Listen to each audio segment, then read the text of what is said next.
Do we have a straight down symmetrical progression of collapse outside the footprint? We had a 207-foot wide building. FEMA tells us, and you can see in this document, that we have a 1,200-foot debris field, equidistant around each tower. Asymmetrical damage, symmetrical distribution, all through the site, in fact, and beyond. Do we have squibs, or these mistimed explosions? Some believe that these might be appropriately timed explosions. Whatever. In all the videos of the collapses, explosions can be seen bursting from the building 20 to 30 stories below the demolition wave. Here,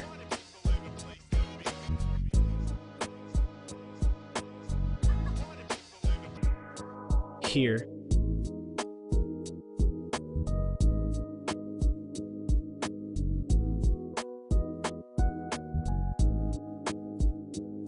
here,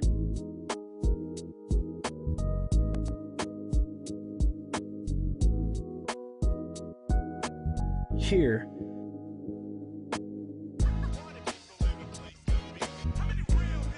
here,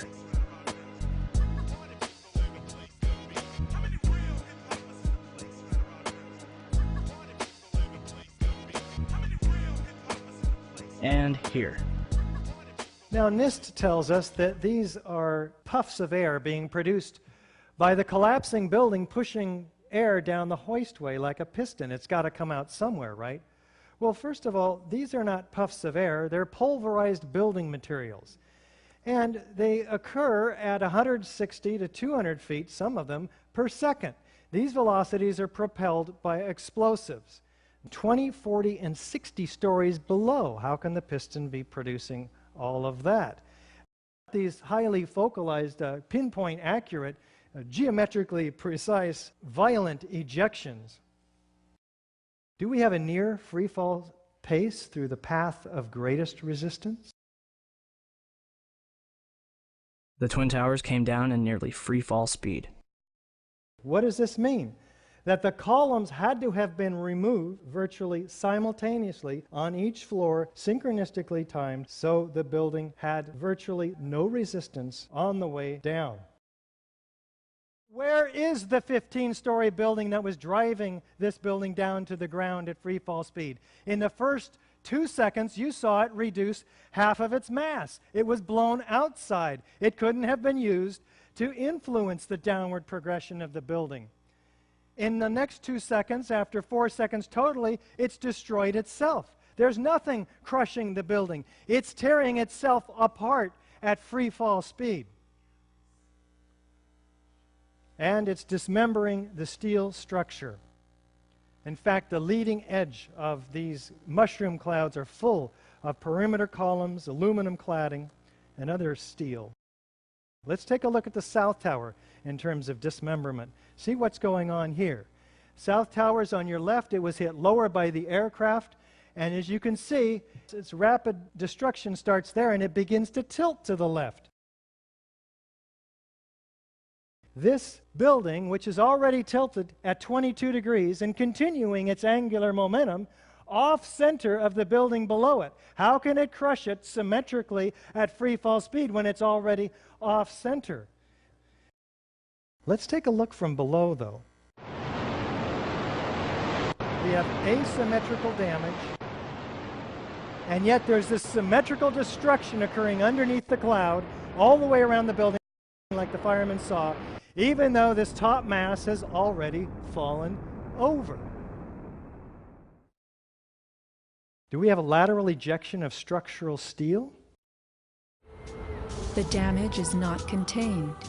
Windows are blown from neighborhood buildings. What kind of energy enabled this? Here, a chunk of steel was flung 400 feet, wedging itself deep into 3 World Financial Center on Vesey Street. What about those floors, those pancakes? This is a pancake collapse. We're looking for some pancakes down below. This is a 7-story lobby. There's about 2 or 3 stories of stuff in there.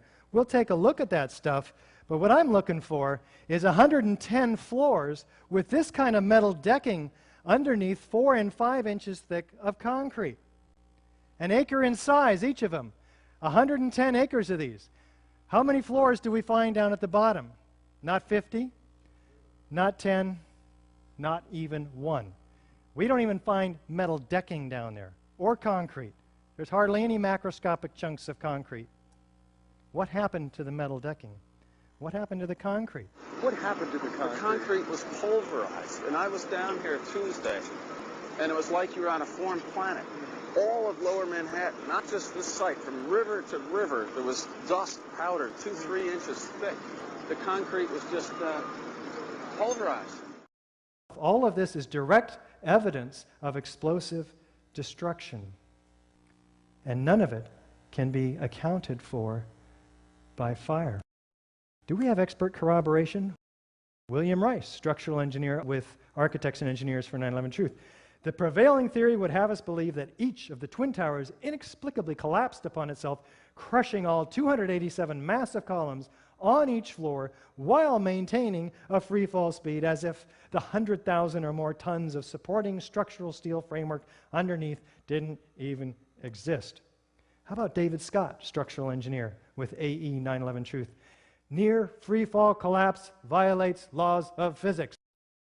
This suggests all the features of a classic controlled demolition, with those exceptions which are atypical of classic controlled demolition.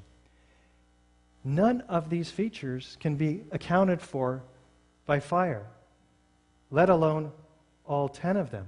It's proof beyond a reasonable doubt. We've shown here today that explosives were used to destroy each of the 3 World Trade Center high-rise buildings on 9/11. And it's known that it takes months of planning to set up and engineer and place these explosives. Do we think that Al-Qaeda had access to these highly secure buildings? Thank you so very much for your attention today.